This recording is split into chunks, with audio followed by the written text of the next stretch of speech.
Allez, on démarre. Bonjour à tous. Merci encore d'être si nombreux, plus nombreux que l'année dernière d'ailleurs, à cette 8e journée Neurosphinx.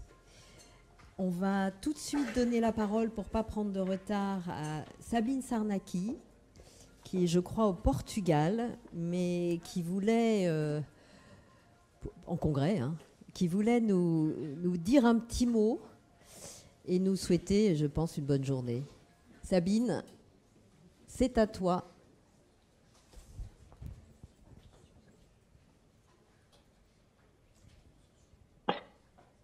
Bonjour, j'ai pas le son moi, j'entends rien du tout.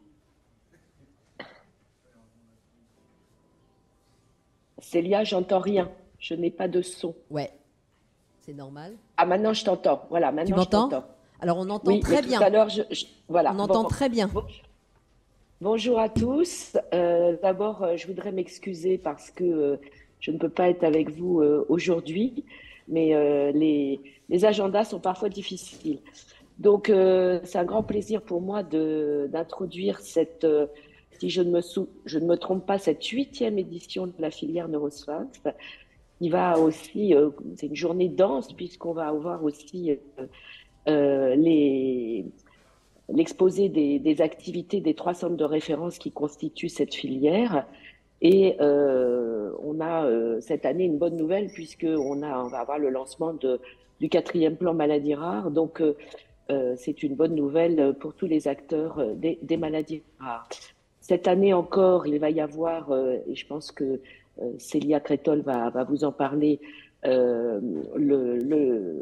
remise du 2e prix de thèse, puisque c'est la 2e fois qu'on a fait un appel d'offres pour pouvoir financer une thèse, et puis également les résultats de l'appel d'offres recherche. Je voudrais en profiter pour remercier Célia Crétol, Rafik Mansouri, Tiffaine Piron et tous les membres de la filière Neurosphinx qui font un travail absolument exceptionnel pour, je dirais, le bonheur des centres de référence, puisque l'idée de ces filières, c'était aussi de soutenir les missions des centres de référence pour le bonheur, bien sûr, des patients, puisque ça permet, je dirais, d'amplifier et de développer toutes les actions qui sont aujourd'hui presque rentrées, je dirais, dans le quotidien des centres de référence pour l'amélioration de la prise en charge et de la qualité de vie des patients atteints de maladies rares. Les filières, c'est aussi les associations qu'on remercie aujourd'hui qui sont présentes et c'est aussi c'est une des objectifs de ces filières, c'est de faire participer beaucoup plus les associations de patients et les familles. Et ça, aujourd'hui, c'est pareil. Je pense que tout le monde est d'accord pour dire que on travaille vraiment main dans la main pour essayer d'ajuster au mieux l'offre, l'ensemble des actions qu'on propose aux besoins. Voilà, je ne vais pas être tellement plus longue puisque il y a une grande journée bien dense qui nous attend et je vais laisser peut-être Célia Crétol, sans qui, je dirais, rien ne se ferait. Elle est toujours très modeste, mais j'en profite puisque je suis pas là, je peux profiter pour dire tout le bien que je pense de ce que fait Célia depuis un certain nombre d'années. Et j'en profite également pour dire que elle a été à l'initiative également de la création de notre centre de référence. Et puis, on a beaucoup travaillé pour la structuration de cette filière. Je dis bonjour à tous mes collègues qui sont là, des 2 autres centres de référence. Et je vous souhaite une excellente journée. Voilà. Merci Sabine. On t'applaudit. En fait, j'entends pas du tout ce qui se passe dans la salle. C'est pour ça que je suis un petit peu sans retour. Mais Alors, il y a une voilà. cinquantaine de personnes qui te regardent. Voilà. Et en Bon, très ligne, bien. je ne sais pas encore. Merci Très encore. bien. Bon congrès. Oui, et bonne journée à vous. J'aurai le débrief de tout ça et puis je pourrai le voir en replay. Je le redis pour les gens qui sont éventuellement en ligne. Vous pourrez revoir cette journée en replay. Il y a beaucoup d'informations intéressantes et importantes. Encore une fois, une bonne journée. Au revoir. Alors oui, on va enchaîner tout de suite. Vous pouvez applaudir si vous voulez. Sur le point, vous n'y échapperez pas encore cette année sur le point, les actualités de la filière. C'est peut-être pas la partie la plus trépidante de la journée, mais non pas qu'on veuille justifier ce qu'on fait de l'argent public, quoique, mais je pense que c'est important aussi que vous ayez une vue d'ensemble de ce qu'on fait. Ce matin, on a prévu, d'ailleurs un petit peu à la demande de toutes les associations et de tous ceux qui ont répondu à notre questionnaire l'année dernière, une grosse table ronde. On voulait mettre à l'honneur la prise en charge pluridisciplinaire des dysgraphismes. Mais avant, on écoutera Vincent Vauchel, qui est à la mission Maladies Rares, avec Anne-Sophie Lapointe. Et j'en profite pour dire que on évolue en toute transparence et que c'est un vrai plaisir de travailler ensemble. Depuis que Vincent est là avec Anne-Sophie, non pas que les précédents n'allaient pas, mais je trouve qu'on gagne en échange et en clarté et en transparence. Alors après la table ronde, je vous la représenterai tout à l'heure. Et puis en effet, pour la deuxième année, on a choisi de récompenser une thèse. Il y a eu 2 projets qui ont été soumis cette année. On a demandé aux porteurs de projets, de jeunes internes qui soutiennent leur thèse, de venir nous présenter leur travail, et on arbitrera, parce qu'on a un comité scientifique dans la filière, et on annoncera le prix de thèse cet après-midi. Alors tout de suite dans le vif du sujet, l'année dernière, et je trouve qu'on s'améliore, tant mieux d'ailleurs, on avait tout cumulé pratiquement plus de 450 participants, que ce soit en ligne ou en présentiel, mais c'est vrai qu'on avait morcelé sur 2 jours, et peut-être c'était un peu difficile à suivre, et pour vous d'être attentifs pendant 2 jours. Donc aujourd'hui, grosse journée, mais on fait cet après-midi l'ensemble des centres de référence avec CEMAVEM, Marvu, et on terminera par MAREP. Je trouve qu'on a une bonne représentation, et ça aussi c'est révélateur. Je pense que la filière est en train de maturer quelque part, parce qu'on est moins centré sur l'Île-de-France, et heureusement. Il y a une belle représentation des régions maintenant, dans les personnes qui se connectent à nos journées, des personnes qui se manifestent, et aussi pour la moitié des personnes qui sont hors des soignants. Et ça, c'est vraiment aussi les ambitions des filières depuis leur création. Je voudrais remercier moi aussi l'équipe formidable avec qui je travaille. Rafik Mansouri, qui est notre chef de projet depuis plus d'1 an maintenant.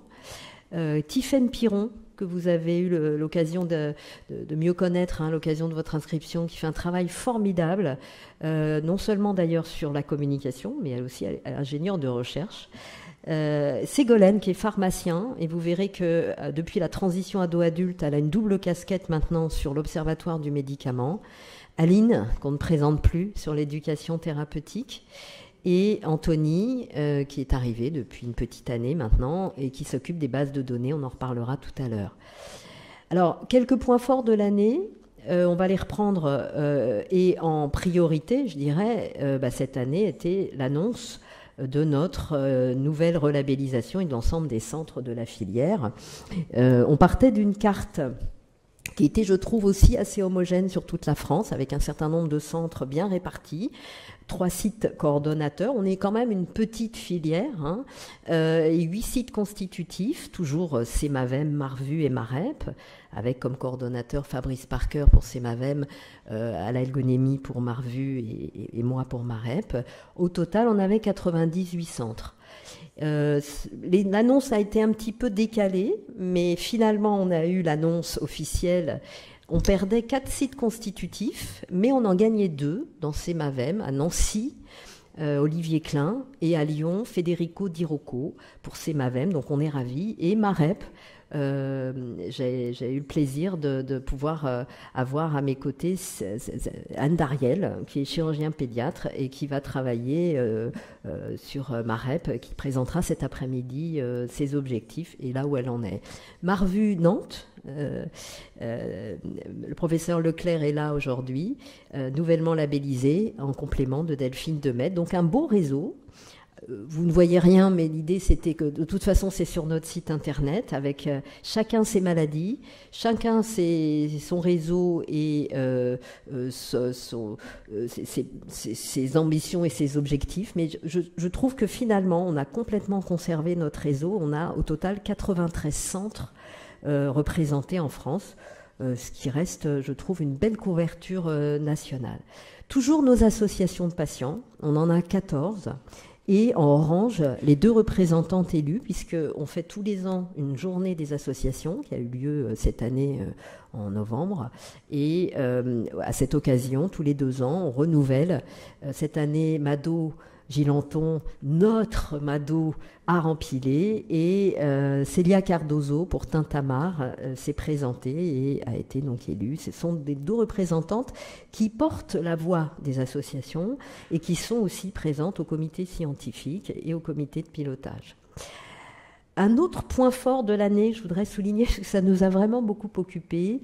Peut-être vous vous souvenez qu'on travaille en interfilière sur beaucoup de sujets, comme le médico-social, comme le comité éditorial, et on est pilote dans Neurosphinx du groupe interfilière Transition, c'est ado-adulte, piloté donc par Ségolène. Et cette année, on a fait un colloque, donc Ségolène. C'est important d'incarner, je pense, les choses pour qu'on se rende compte qui est derrière. Ce colloque a rassemblé 300 participants au mois de juin dernier, quasiment jour pour jour.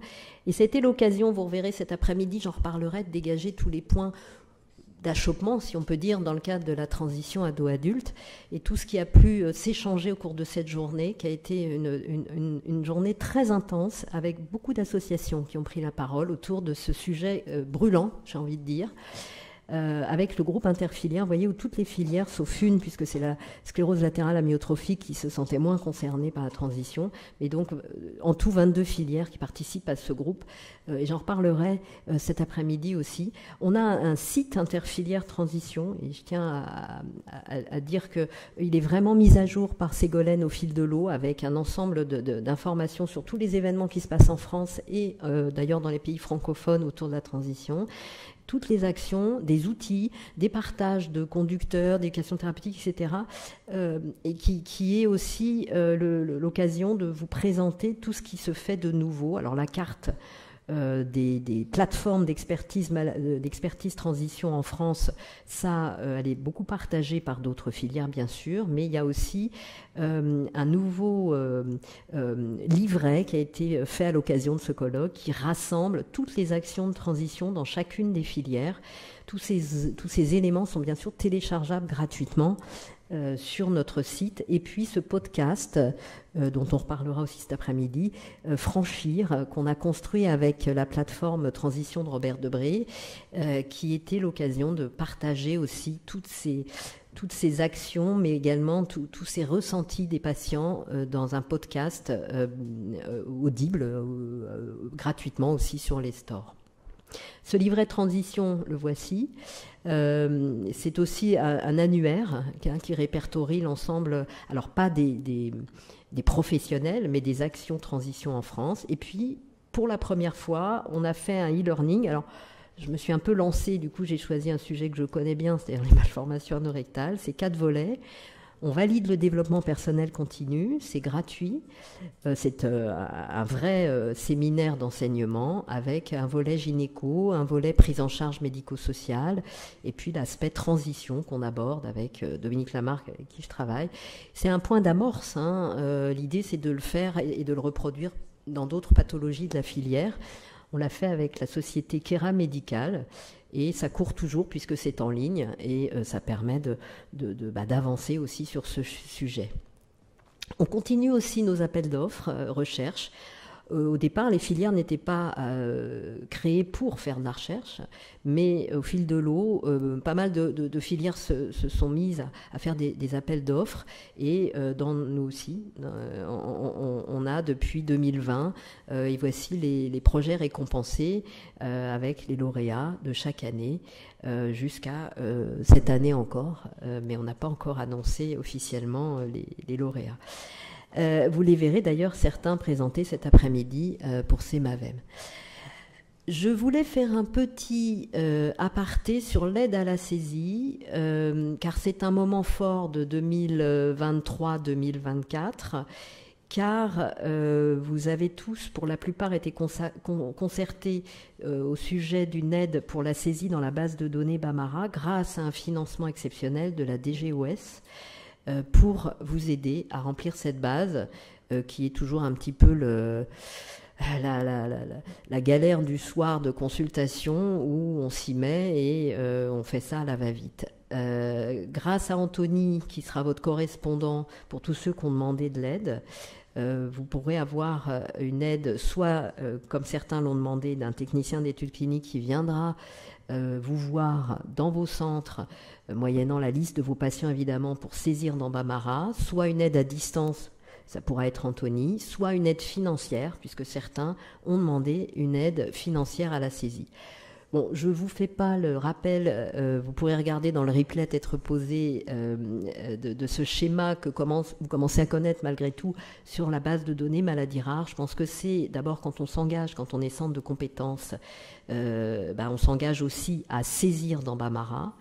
Et je pense que c'est à terme une très belle initiative française qui existe depuis 2006 quand même et qui mérite qu'on la...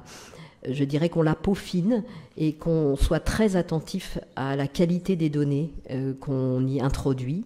On saisit dans Bambamara et ensuite les données vont, vous savez, dans l'entrepôt qui s'appelle la BNDMR. Je vous rappelle qu'il y a une affiche à mettre dans tous vos sites de consultation d'information pour que les patients soient informés de cette démarche et qu'il y a aussi un formulaire à leur donner en consultation qui n'est pas assigné puisque c'est le principe de la non-opposition, mais un formulaire à donner pour les informer. Ça, c'est une vue d'ensemble en fait. Et vous voyez que maintenant, dans la base de données nationale, il y a plus d'1,4 million patients enregistrés. C'est une source de données énorme sur laquelle on pourra y revenir au cours de l'année, est en train d'arriver des appels d'offres de la part de la BNDMR pour aller enfin exploiter ces données qu'on saisit péniblement depuis des années. Il émerge, et on en reparlera aussi à travers des mails que vous enverra Anthony, des possibilités d'aller maintenant explorer et aller voir nos parcours de soins, cibler des cohortes de patients. Et je dirais que ça va nous motiver aussi pour continuer la saisie. Ça, c'est une vue d'ensemble de nos files actives dans la filière, en bleu 2022, en orange 2023, avec évidemment des files actives différentes en fonction des pathologies, mais preuve que les gens saisissent. Cette aide à la saisie se fait sur la base de 3 guides de codage. Vous l'avez peut-être pas vu passer, mais il est important, et je le répète, qu'on ait une qualité des données dans Bambamara et pas seulement une activité. Il faut qu'il y ait une cohérence quand on code un malade. Et Anthony, on a fait en collaboration avec les coordonnateurs, bien sûr, des différents centres de référence, à créer des guides de codage pour être cohérents et qu'on code tous pareil. Il faut une homogénéité de codage pour ceux qui codent eux-mêmes. Vous avez dû voir que parfois c'est un peu délirant et que le code part un peu dans tous les sens. Et ça, je pense que c'est un vrai travail en interfilière qu'il va falloir qu'on fasse aussi nous-mêmes, parce que nos malades, ils sont éminemment transversaux. Ça, c'est juste pour conclure sur cette base de données maladies rares. L'importance aussi d'identifier, vous savez qu'il y a un niveau d'assertion du diagnostic quand on code, soit c'est validé, soit c'est en cours, soit c'est indéterminé.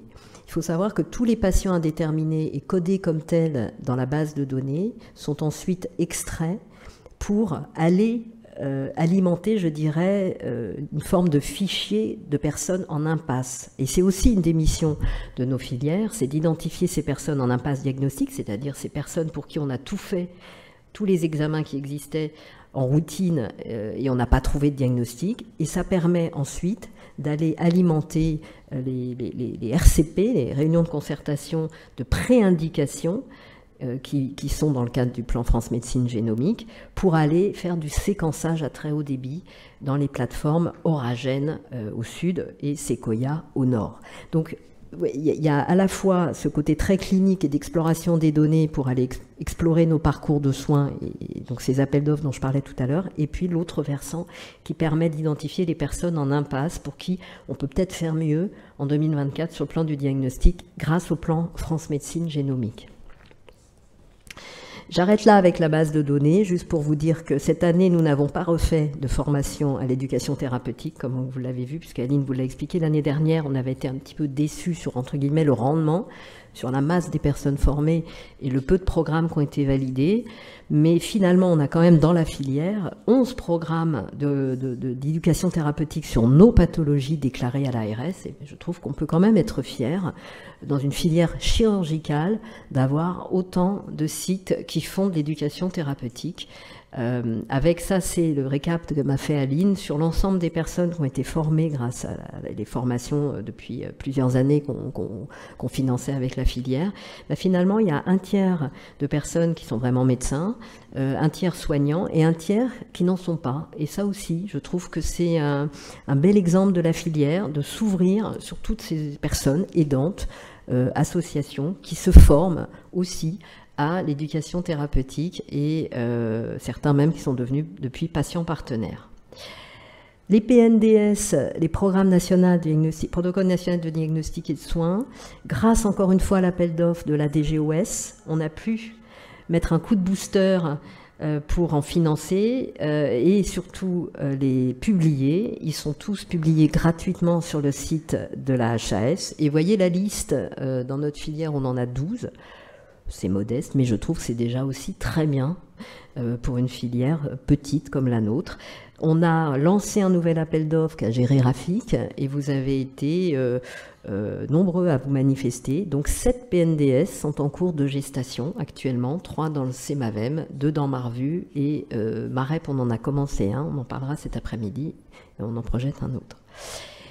Et pour finir, Tiffaine, parce qu'elle fait un énorme travail de fourmi et je dirais en sous-sol, finalement tout ce que vous ne voyez pas, mais que vous voyez quand vous êtes devant votre ordinateur, de mise à jour de notre site internet, qui est mise à jour au fil de l'eau.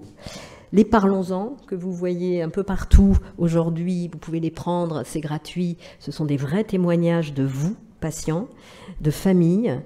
Les webinars, on en a fait plusieurs avec l'équipe d'Alalgonémie, avec l'équipe de Fabrice Parker. Les Facebook Lives, il y a Luc Giros là, qui est aujourd'hui en train de filmer, qui en a fait plusieurs, et plusieurs personnes dans la filière qui s'y sont mis. C'est des formats qui marchent bien. Et puis les podcasts, on a été interviewé récemment par Rare à l'écoute, qui nous a offert des podcasts, hein, et Marc David, Mathieu Pesselon, différentes personnes de la filière se sont prêtées au jeu, si je puis dire. On a eu aussi une série sur le spina bifida, tout ça est gratuit et entendable, audible sur les stores de podcasts. Le site interfilière fonctionne très bien aussi. Il y a un comité éditorial auquel appartient Tiffaine. L'idée, c'est de ne pas refaire la roue, chacun dans son coin, et de partager toutes les infos. On est beaucoup dans le partage entre les 23 filières. Et donc, il y a un site dont vous avez les coordonnées ici, où vous pouvez récupérer des tas d'infos, y compris d'ailleurs quand il y a un nouvel arrivant dans vos associations, l'envoyer, parce qu'il y a beaucoup de liens. Et l'idée, c'était de faire un guichet unique, sans remplacer Orphanet, hein, mais en étant un peu complémentaire, avec une série de collections de livrets. Donc le livret de transition, j'en ai parlé. Mais il y a aussi un livret sur ce qu'est la génomique et le séquençage à haut débit, ce qu'est un PNDS, c'est la liste des PNDS, et puis les l'annuaire des fiches urgences d'Orphanet. Et d'ailleurs, sa représentante est ici aujourd'hui. J'en ai fini avec l'aspect neurosphinx pour vous parler des clés du diagnostic, une initiative de la filière FAI2R, dont on ne vous a pas encore parlé, sur l'idée de faire des démarches types pour les médecins généralistes à travers un site dont vous avez les coordonnées ici, pour cibler, lier, éliminer, statuer sur les pathologies, tout venant dans les maladies rares en partant d'un symptôme. C'est un exercice qui n'est pas facile.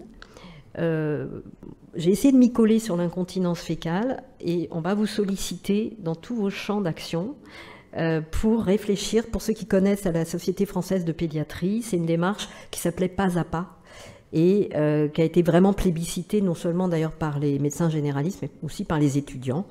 Et il y a maintenant un site dédié dans l'interfilière et on est tous en train de faire nos clés. Donc on va vous solliciter cette année pour peut-être corriger, ça sera plus simple pour vous, mais en tout cas pour avancer, pour que Neurosphinx ait aussi des clés, entre guillemets, à présenter sur le site. Les cartes d'urgence, maintenant, vous les connaissez. On en a 7 dans la filière. Si vous pensez qu'il faut les mettre à jour, n'hésitez pas à nous solliciter. Et je terminerai avant de donner la parole à Monsieur Vauchel. Sur le PNMR4, j'ai eu la chance cette année d'animer le groupe Transition sur le PNMR4 dans le groupe GT1, le groupe de travail numéro 1. On a travaillé, et ça c'est Mado qui depuis des années me parle de penser au vieillissement dans les maladies rares, et ça a été inclus dans un groupe de travail du PNMR4. Et donc voilà, je pense que Vincent, vous allez en parler. Ce futur plan maladie rare qu'on appelle de nos voeux est décomposé en 4 grands groupes avec plein de sous-groupes. Plus de 300 personnes ont travaillé dessus. Et donc on a animé ce groupe sur la transition ado-adulte. On espère, je ne veux pas tout dévoiler, mais arriver sur la fin de l'année avec des bonnes nouvelles. Je vous laisse la parole, Vincent. Merci encore de faire l'honneur d'être là. Je sais que votre agenda est extrêmement chargé, mais je vous laisse la parole. Sur justement peut-être les perspectives d'avenir de nos filières.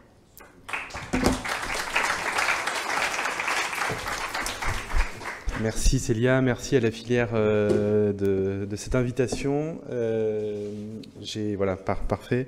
Je vais vous parler effectivement des perspectives sur le 4e plan maladie rare dans le contexte que tout le monde connaît. C'est la même présentation là pour le coup un petit peu que vous avez faite Célia sur l'histoire, parce qu'en fait finalement les 20 ans des plans nationaux maladies rares, le premier avait été lancé en 2004. Vous voyez qu'il y avait 131 centres de référence à l'époque qui avaient été labellisés. On est à plus de 600 aujourd'hui, donc on mesure là aussi le chemin parcouru.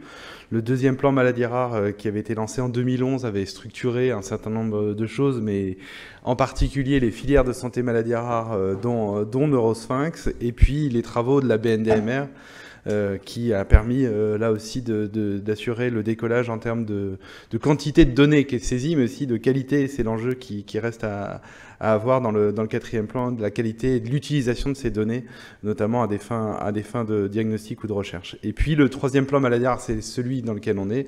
Il avait été lancé en 2018. Il s'était donné un certain nombre d'ambitions, dont de réduire l'errance diagnostique, et il a mis en place des plateformes d'expertise maladie rare. Il y en a désormais 23 sur le territoire national et ultramarin, et on construit maintenant le 4e plan maladie rare. Les ambitions que s'était donné le 3e plan maladie rare, c'était les 5 que vous voyez là. Un, c'était de permettre un diagnostic, je le disais, le plus rapide. Ça reste un objectif à atteindre. On est en moyenne à 5 ans d'errance diagnostique. Aujourd'hui, c'est trop long. Voilà. Le deuxième objectif est autour des innovations, et notamment des innovations thérapeutiques. Là aussi, vous verrez que dans le 4e plan, il y avait notamment une personnalité qualifiée qui était particulièrement sur ce sujet-là. Donc, elle a été particulièrement impliquée dans le groupe de travail sur les traitements. Troisième objectif que c'était de donner, le 3e plan, c'était d'améliorer la qualité de vie, l'autonomie des personnes malades, et je crois que les programmes d'éducation thérapeutique dont on a évoqué, le groupe Transition, un certain nombre de choses ont répondu déjà à cette ambition, mais il y a encore des choses à faire, et c'était là aussi l'objectif des groupes de travail du 4e plan. 4e objectif que s'était donné ce 3e plan, c'était autour de la communication, de l'information, de la formation, à la fois des soignants, mais aussi des patients et de leurs proches. Et puis la cinquième ambition, c'était autour de la modernisation des organisations et l'optimisation des financements. Célia, en introduction, parlait de transparence. On essaye, nous, côté ministère de la Santé, d'avoir le plus de transparence sur la partie aussi financement, et on donne aux établissements et aux filières et aux centres, voilà, en toute transparence, les financements auxquels ils ont droit et auxquels la délégation est faite chaque année. On avait confié l'évaluation du plan à 2 hauts comités, en fait, comme ça avait été le cas lors du 2e plan maladie rare. Donc c'est le haut comité de la santé publique pour la partie soins, et le haut comité de la recherche pour la partie recherche. Donc là, c'est une diapositive qui est de leur réalisation, et donc il y a un certain nombre d'items sur lesquels ils ont vu il y a quand même beaucoup de verts, je ne sais pas si c'est très visible, mais sur lesquels il y a beaucoup de points de force, sur lesquels le 3e plan a été souligné. Donc donc la gouvernance du plan, hein, dont les filières font partie, l'organisation en tant que telle, l'investissement en termes de financement aussi a été salué. Hein. On est à un plan qui tourne aujourd'hui autour de 173 millions d'euros par an, rien que pour la partie soins, hein, je ne parle même pas des projets de recherche. Et ça va encore s'améliorer et être augmenté dans le 4e plan, je vous le dirai tout à l'heure.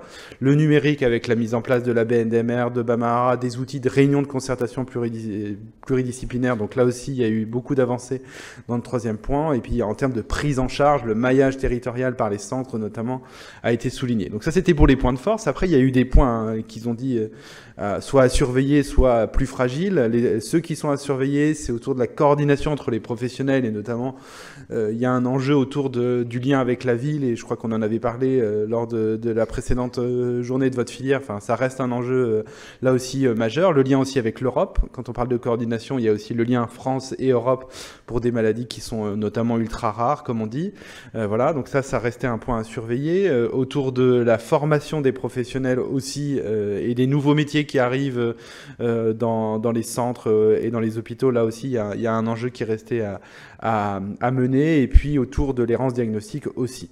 Et puis dans les points de fragilité, il y a tout ce qui est repérage, orientation, vous voyez, en haut, et puis l'aval. Donc il y a à la fois l'amont et l'aval, c'est-à-dire que l'amont, comment on arrive à réduire cette fameuse errance de diagnostic, et puis l'aval, comment on arrive, une fois que le diagnostic est posé, et au-delà de la prise en charge dans les centres, comment on arrive à avoir un accompagnement sur le long cours pour les patients atteints de maladies rares. Il y avait un autre enjeu qui restait vraiment à travailler, c'est autour de l'innovation thérapeutique. Donc là aussi, vous verrez, il y a eu un groupe de travail dédié. Et un point de fragilité qui vaut malheureusement pour tout le monde de la santé, qui est autour des ressources humaines, voilà, avec la tension que connaissent notamment les hôpitaux autour des RH et de l'attractivité et de la fidélisation des personnels. Donc là, c'est un enjeu partagé. Je ne vais pas vous détailler, mais c'est juste pour vous dire qu'il y a eu 20 recommandations qui ont été faites par ce haut comité. C'est complètement public, donc vous pouvez, si vous tapez sur Internet, rapport HCSP, PNMR3, vous le trouvez. Mais j'ai mis le lien en fait dans les diapositive, donc si vous cliquez, vous avez ces recommandations. Le rapport est intéressant à lire, je vous invite vraiment à le lire. Donc voilà, il y a un certain nombre de recommandations et elles sont là et la diapo sera à votre disposition. Ce qui va être plus intéressant et ce qui vous intéresse plus, c'est les perspectives. Et donc le 4e plan maladies rares, il a été confié à 2 personnalités qualifiées. Nous, côté soins, on a nommé le professeur Agnès Linglard, que vous connaissez peut-être, qui est à la tête d'une filière, qui est la filière Oscar, sur les maladies des os et du cartilage notamment, qui est basée à Bicêtre. Elle avait été aussi, Agnès, à l'initiative de l'une des premières plateformes d'expertise maladies rares, celle de Saclay. Donc elle connaît bien le réseau et l'écosystème maladies rares. Et puis côté recherche, donc c'est le ministère de la Recherche qui avait nommé le professeur Guillaume Cano, qui est à Necker, qui est néphrologue de formation, mais qui est connu aussi pour avoir replacé une molécule voilà, dans une maladie. Voilà, donc là aussi, il était très axé sur l'accès au traitement et aux innovations.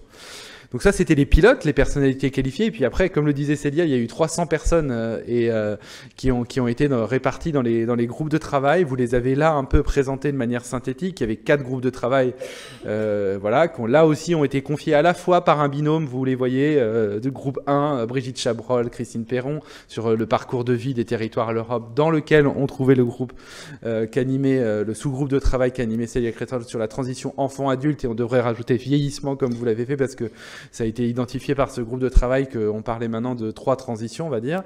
Le lien ville-hôpital qu'on retrouve là, le dépistage néonatal et avec l'extension à venir des dépistages néonataux, notamment avec les tests génétiques qui arrivent. Donc là aussi, c'est un enjeu majeur. Donc ça, c'était le groupe 1. Et puis dans le groupe 2, c'était autour du diagnostic. C'était confié à Alexandre Bello et Valérie Cormier-Der, là aussi que vous connaissez sans doute. Donc comment on arrive à poursuivre et à améliorer l'observatoire du diagnostic, qui a été une des créations du 3e plan maladies rares.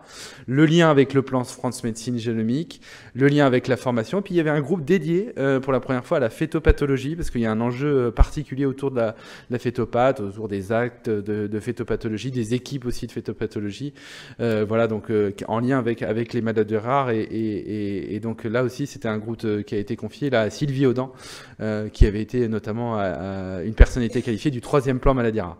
Le troisième groupe de travail, il était autour de l'accès au traitement et aux innovations l'innovation. Hein. Vous savez que 5% des maladies rares environ ont un traitement, donc c'est comment on arrive à changer un peu la donne sur cette partie-là. Donc là, c'était Olivier Sidbon et Sophie Dupuy-Giraud qui animaient ce groupe de travail, et puis il y avait des sous-groupes de travail autour de l'Observatoire du traitement. Comment on arrive à utiliser, et on va en reparler, la donnée en vie réelle qui est collectée dans les bases de données. Enjeu majeur d'accès au marché et de l'innovation, puisqu'il y a un modèle économique à inventer pour les maladies rares, pour des thérapeutiques qui parfois sont chères et auxquelles les industriels s'intéressent peu ou pas encore assez. Et puis il y a un enjeu autour de la recherche plutôt transnationale. Et puis enfin, on s'était posé la question de se dire, est-ce qu'il faut un groupe de travail sur la donnée de santé, parce que ça innerve en fait les 3 autres groupes de travail. Et il y a quand même eu la volonté d'avoir un groupe de travail dédié aux data. Et donc c'est Guillaume Jondeau et Emmanuel Génin qui ont piloté ce groupe de travail autour d'un des enjeux majeurs qui a trop, enfin il n'y a pas trop, mais en tout cas il y a beaucoup de bases de données et surtout elles se parlent pas assez entre elles, donc il y a un enjeu d'interopérabilité entre ces bases de données.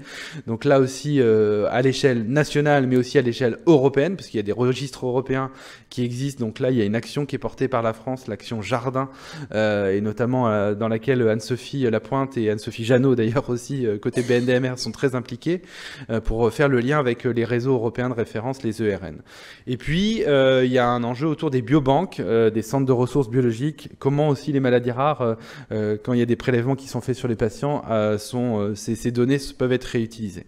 Voilà, je vous ai résumé les groupes de travail et après je vais vous parler du calendrier qui est un peu percuté par l'actualité politique, vous en doutez bien. Mais ceci dit, on a cranté un certain nombre de choses avant le mois de juin et notamment en février, puisque le 29 février c'était la journée internationale des maladies rares. À cette occasion, il y a eu un événement un petit peu fort, puisqu'il y a eu au-delà du communiqué de presse que vous pourrez là aussi retrouver en ligne, qui a été annoncé par la ministre de la Santé, la ministre de la Recherche et le ministre de l'Industrie, puisqu'on veut aussi embarquer, comme je vous le disais, pour la première fois, on va embarquer l'industrie dans le plan. Donc c'est-à-dire que Bercy est pour le FOA et sera signataire du plan, avec l'enjeu, vous l'avez compris, autour des industriels, notamment pharmaceutiques, d'embarquer là aussi un modèle économique sur cette partie-là. Et à cette occasion, on avait fait une réunion à Matignon, en fait, avant ces annonces, voilà, ce qu'on appelle une réunion interministérielle, c'est-à-dire que c'est tranché au niveau du Premier ministre, et on a obtenu, et là c'est sûr, du coup, 36 millions d'euros supplémentaires pour le plan. Donc vous voyez, on est à plus de 200 millions déjà, quand vous additionnez les 173 millions que je vous évoquais tout à l'heure, qui vient principalement financer ce qu'on a parlé tout à l'heure, c'est-à-dire la nouvelle labellisation des centres. Il y a eu 28% de centres supplémentaires avec la nouvelle labellisation. Le maillage des centres s'est renforcé, et ça a eu un impact aussi sur le financement des filières, puisque les filières ont quasiment toutes élargi leur périmètre. Donc voilà pour ces annonces qui sont pour le coup assurées. En avril et en mai, on a eu la remise de 2 documents en fait par les personnalités qualifiées. Agnès et Guillaume ont fait un document court, ils avaient une double commande, un peu synthétique à remettre au ministre, et puis un document un peu plus long qui est la matière en elle-même qui va donner lieu à l'écriture du plan. Donc ça, on l'a eu en tout début mai. Voilà, et on prépare à l'heure actuelle le budget sur les nouvelles mesures sur lesquelles voilà, je vais pouvoir revenir. Malheureusement, j'aurais aimé avoir la deuxième réunion interministérielle en juin, mais vous comprenez que dans le contexte politique actuel, il n'y a plus vraiment d'arbitrage sur cette partie-là, donc on est un petit peu dans un temps suspendu. Mais on continue d'avancer. Pour ceux qui nous connaissent avec Anne-Sophie, on ne lâche rien, donc on essaie de cranter les choses même dans cette période-là. Donc en lien avec les ministres qui sont toujours là pour le coup. Il n'y a plus de Parlement, mais il y a toujours des ministres. Et surtout, on va avancer puisque le 9 juillet, on réunit traditionnellement les filières et les plateformes. Et on voulait pas que ce soit que des informations descendantes. Voilà, c'est un peu notre travers pour le coup. Et là, à cette occasion, on va réunir les plateformes et les filières pour leur dire mais voilà, avec les actions que vous connaissez qui se dessinent pour le 4e plan, quelles doivent être les missions à la fois pour les filières et surtout pour les plateformes d'expertise maladie rare, parce qu'elles sont assez hétérogènes sur le territoire, et qu'est-ce qu'elles doivent faire, entre guillemets, toutes en tout cas en 7 minimum, en tout cas en partage de choses qu'elles doivent toutes faire. Voilà, et donc on s'est donné comme objectif de sortir le plan en septembre de cette année 2024. Pourquoi ? Pour 2 raisons. Déjà parce qu'il faut qu'il y ait un certain certain nombre d'actions qui soient lancées. Et puis la perspective, et ça impacte toutes les filières, qu'on va lancer l'appel à projet sur la relabellisation des filières. On a fait celle des centres, et bien traditionnellement il y a la labellisation des filières, et ça arrive à la fin de l'année 2024. On demandera aux filières de rendre leur copie en fin d'année 2024, avec un résultat de la relabellisation des filières début de l'année 2025. Voilà pour le calendrier sur le 4e plan.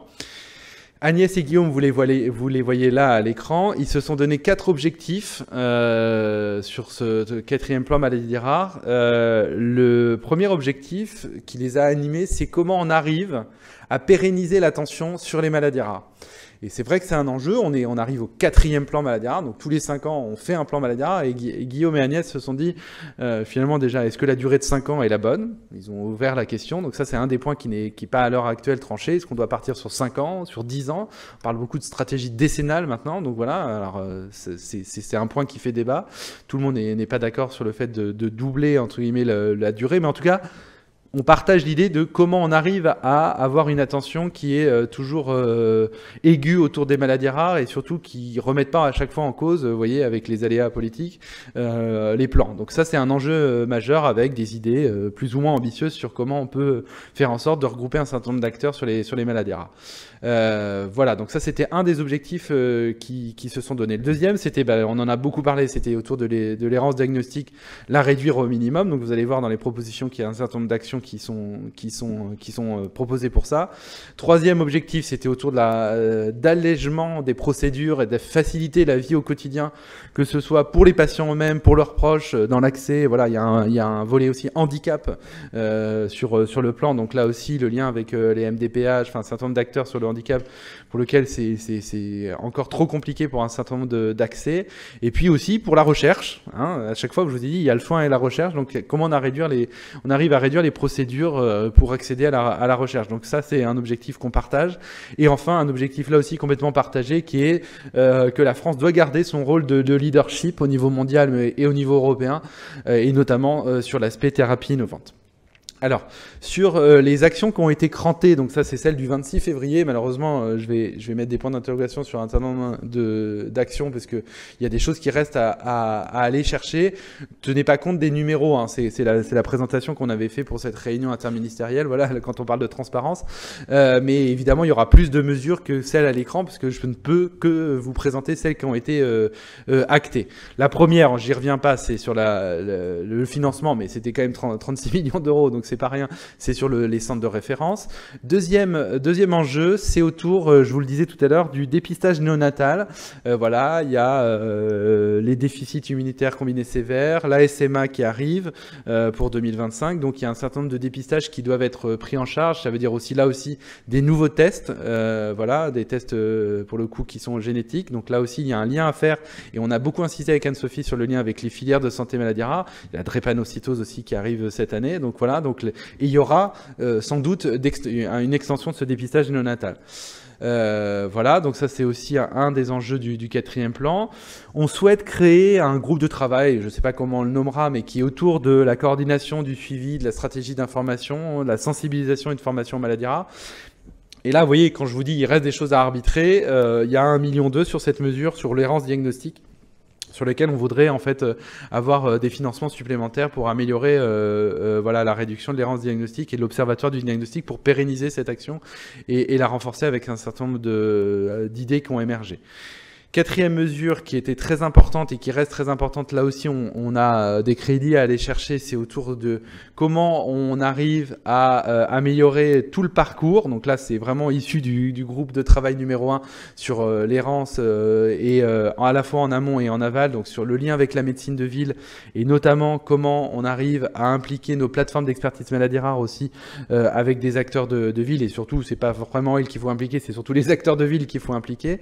Et puis on a à se coordonner avec un certain nombre d'acteurs dont les dispositifs d'appui à la coordination.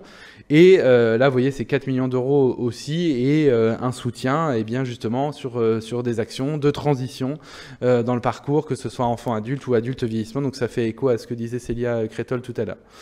La mesure qui est autour de l'éducation thérapeutique du patient, ça restera un enjeu majeur dans le futur plan. Donc là aussi, on retrouve une action à soutenir. Et puis enfin, le lien avec l'Europe sur la coordination. Et on a 6 réseaux européens qui sont coordonnés par la France. Donc le lien avec l'action conjointe Jardin sur le lien avec les ERN.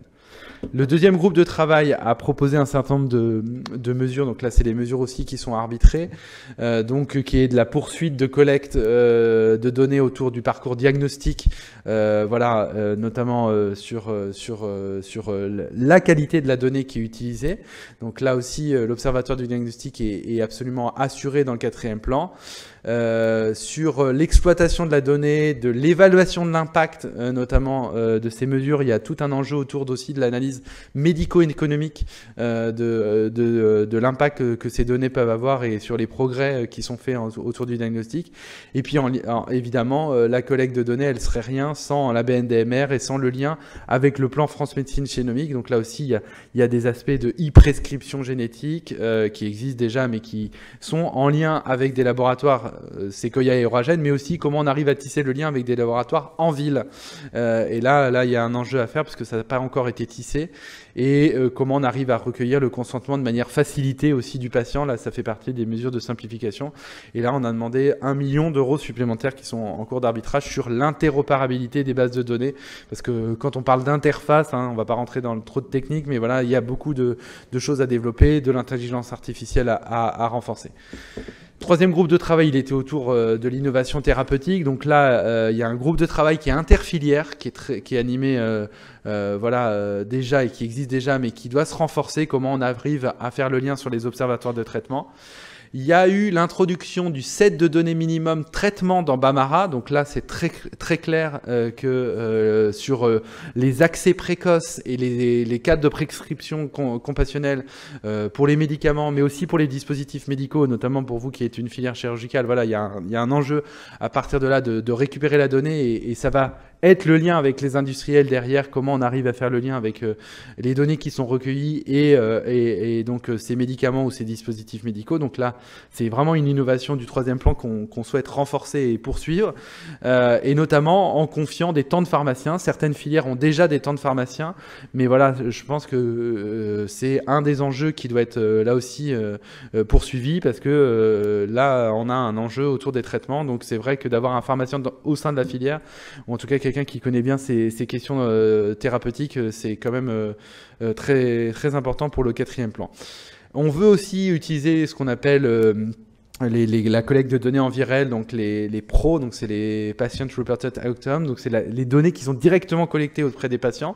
Ça existe notamment pour le cancer et ça existe aussi pour les maladies rares, mais on essaye d'avoir une action portée particulièrement sur les maladies rares. Et il y a tout un enjeu autour de la pharmacovigilance dans les maladies rares pour notamment tout ce qui est les produits et les médicaments qui sont prescrits hors autorisation de mise sur le marché. Et enfin, et là vous voyez quand on a mis mesure en bas, c'est qu'on n'a pas voulu faire d'arbitrage, on n'a pas voulu faire entre guillemets reposer d'arbitrage budgétaire parce que sur la donnée de santé on a déjà fléché et notamment vous l'évoquiez en creux tout à l'heure.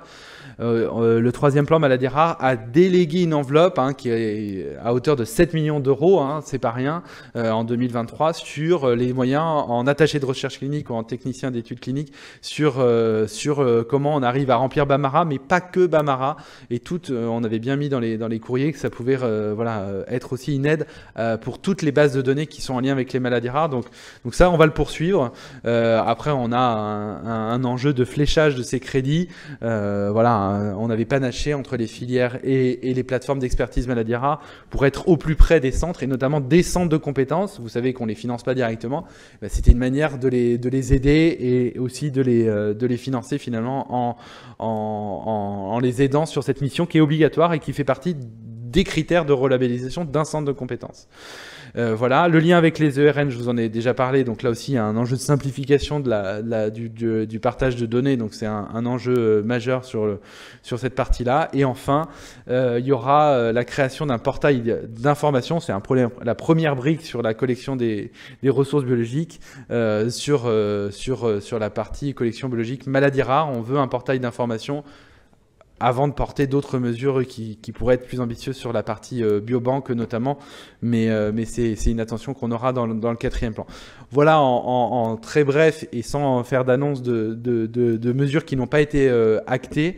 On est évidemment disponible, on a une adresse générique sur laquelle on essaie de répondre au plus vite. Voilà, et on espère qu'en septembre, on pourra avoir une annonce du 4e plan maladies rares. En tout cas, on reste dans cette dynamique-là, malgré les aléas. Voilà, merci à vous. Merci Vincent d'avoir tenu le temps, pile poil. Mon grillon commençait à... Est-ce qu'il y a des questions ? Moi j'ai une petite question parce qu'effectivement on n'a pas parlé ce matin des plateformes d'expertise maladies rares, et au fil des discussions auxquelles on a pu assister dans les groupes de travail du futur PNMR 4, on a l'impression qu'elles vont jouer un rôle encore plus important qu'elles n'ont maintenant. Oui. Avec ce qui semblait venir, c'est des missions socles. Hein, on a entendu beaucoup ce terme-là, de dire qu'elles travaillent un peu toutes en fonction de leur région et de l'animation de leur bassin de population, mais qu'on allait leur confier des missions un peu plus ciblées et un peu plus identiques, c'est ça, hein ? Exactement. En fait, ce qui émerge, c'est... je ne refais pas toute l'histoire, mais elles sont... Déjà, il y en avait certaines qui existaient avant, dont certaines à Paris existaient avant qu'on fasse l'appel à projet des plateformes. Donc elles ont, quand on a fait un premier bilan de ces plateformes, des missions qui sont aujourd'hui très hétérogènes. Certaines sont très recherche, certaines sont très aide à Bamara, aide à Pyramide aussi, sur lesquelles les centres financés doivent remplir. Certaines sont très axées médico-social, lien avec la ville.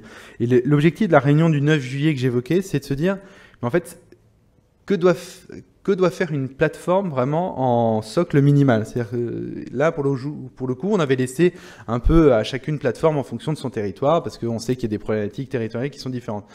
Mais on se dit quand même que c'est important que toutes les plateformes aient 2 ou 3 actions qui soient les mêmes, en tout cas sur le territoire. Et après... Donc ça pourrait être l'idée d'une part fixe, entre guillemets, qui serait commune, et il y aurait, en fonction du territoire, parce que voilà, les territoires en France sont différents, la partie variable, en tout cas, d'aller chercher des appels à projets, notamment le lien avec la ville que j'évoquais, le lien avec le médico-social, le lien, voilà. Donc c'est ce qu'on veut déterminer un peu le 9 juillet. En tout cas, elles vont être renforcées, parce que normalement, on aurait dû les financer que pour 2 ans, ces plateformes. Et l'idée, c'est que le 4e plan, c'est même pas une idée, mais quand je vous dis qu'il y avait 4 millions qui reposaient dessus, c'est de se dire, en fait, on labellise des centres, on labellise des filières. En fait, pourquoi pas labelliser ces plateformes pour les pérenniser? Aujourd'hui, elles sont installées, mais elles sont pas, entre guillemets, labellisées. Et c'est vrai que la labellisation, mine de rien, il y a un décret qui labellise les filières et les centres. On pourrait maintenant rajouter la brique des plateformes en se disant elles ont des missions communes et puis des missions qui peuvent varier d'un territoire à un autre, mais en tout cas on veut les inscrire, les pérenniser, et je pense que tous ceux qui ont participé au groupe de travail ont vu l'intérêt de ces plateformes qui sont parfois anciennes mais parfois neuves. Donc c'est vrai qu'elles sont... C'est un peu comme quand les filières ont été créées, c'était des acteurs voilà, sur lesquels il y avait des interrogations. Maintenant, on ne remet plus en cause les filières. Elles ont l'intérêt. Donc il y a l'enjeu national avec les filières, mais il y a l'enjeu territorial. Et vu les actions qui attendent le lien avec la ville, je pense que c'est des acteurs qui vont jouer un rôle encore plus important qu'elles l'ont joué dans le 3e plan. Et en tout cas, c'est notre ambition. On l'a bien vu quand on a fait l'enquête pour Bamara, l'aide à la saisie. Systématiquement, il y avait la plateforme qui était en copie et qui aidait beaucoup aussi le praticien, évidemment. Elles sont très aidantes. Ala El Ghounimi, merci beaucoup pour ce marathon d'informations très utile. Moi, j'ai juste 2 questions pour nos relations avec le ERN. Nous, par exemple, on est le ERN urogène. Il y a 2 discordances importantes entre le ERN et le maladies rares en France. C'est d'abord les thèmes de maladies rares. Par exemple, on a quasiment 20% de ERN qui ne sont pas du tout dans nos thèmes à nous, labellisés par la France. Donc, est-ce qu'il y aura une souplesse par rapport à la DGES pour la lettre de soutien? Comme par exemple, je prends un exemple très précis, la transplantation rénale chez l'enfant. Il n'est pas considéré comme maladie rare en France, il est considéré comme un thème de maladie rare en Europe. Et on ne peut pas participer dedans parce que ce thème-là n'est pas dans les thèmes de maladies rares en France. Alors c'est une très bonne question et qui revient souvent, puisque effectivement la définition est plus large au niveau européen. On est un peu plus restrictif en France sur cette partie-là, parce qu'elles intègrent les maladies complexes, en tout cas, donc c'est un peu plus large les ERN. Ce que je peux vous dire à l'heure actuelle, c'est que quand on avait relabellisé les filières en France, il y a 5 ans, il n'y avait pas d'item dédié vraiment sur les ERN. Ce qu'il va y avoir, on va en discuter en groupe de travail, mais c'est une volonté d'Anne-Sophie et de moi-même, c'est que dans l'appel à projet filière, il y ait justement ce que vous évoquez là, le lien de la filière avec ces ERN, avec les limites, parce qu'on sait en plus que vous pouvez répondre à plusieurs ERN, hein, c'est aussi possible en fonction des centres, et pour le coup c'est pas gênant à ce niveau-là, mais on souhaite que les filières nationales fassent encore plus le lien, parce que là aussi c'est variable d'une filière à une autre avec les ERN existants. Et pour le coup, après, sur la définition de ce qui doit être entré, là, il faudra aussi qu'on en rediscute à l'occasion de la relabellisation des filières. En tout cas, c'est vrai qu'on a une définition en France qui est plus restrictive, qui est uniquement sur les maladies rares en fonction de la prévalence. Voilà, à discuter si ça doit bouger. Et pour l'instant, on est en lien aussi avec Orphanet sur cette partie-là. Après, est-ce que ça empêche d'être impliqué sur un certain nombre de maladies qui ne sont pas dites rares en France? Bon, voilà, je pense qu'il y a une souplesse à avoir. Je vous rejoins sur cette partie-là. D'accord. La deuxième question, pour le registre européen, par exemple, là, on est quasiment harcelé par nos ARN parce qu'on ne peut pas fournir, on ne peut pas enregistrer les patients. Oui. Parce que, comme vous le savez, bien sûr, les BAMARA, il n'y a pas une demande de consentement de patients, mais le ARN, il faut un consentement. Alors, est-ce que nous, on va attendre, au niveau d'agenda, on attend qu'il y ait un transfert de données ou une chose comme ça, avec le plan maladie rare 4, ou il faut qu'on bouge nous-mêmes personnellement de chaque centre de référence et on commence à enregistrer les patients. Cette question, elle est posée par moi depuis la labellisation de centres maladie rare, c'est-à-dire que ça fait 7 ans. Je ne suis pas rentré dans le détail, mais la question que vous posez, c'est exactement le groupe de travail qu'anime Anne-Sophie, qui est le World Package 8, autour du data management. Donc elle est absolument sur ça, c'est comment on arrive à ce que les données collectées en France puissent être transférées aux données des registres européens.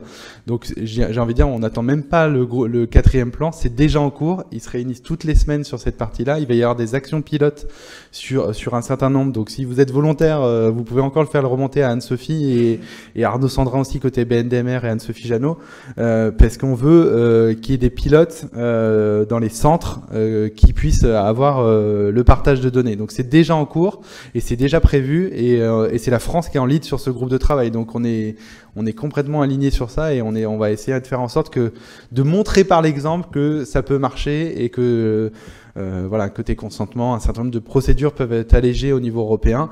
On est très volontaire sur cette partie-là. En tout cas, c'est là où on a nous on met toutes nos forces sur cette partie-là. Merci. Ce que dit Arnaud Sandrin, c'est que les données actuellement qu'on placerait sur l'Europe seront perdues pour la France.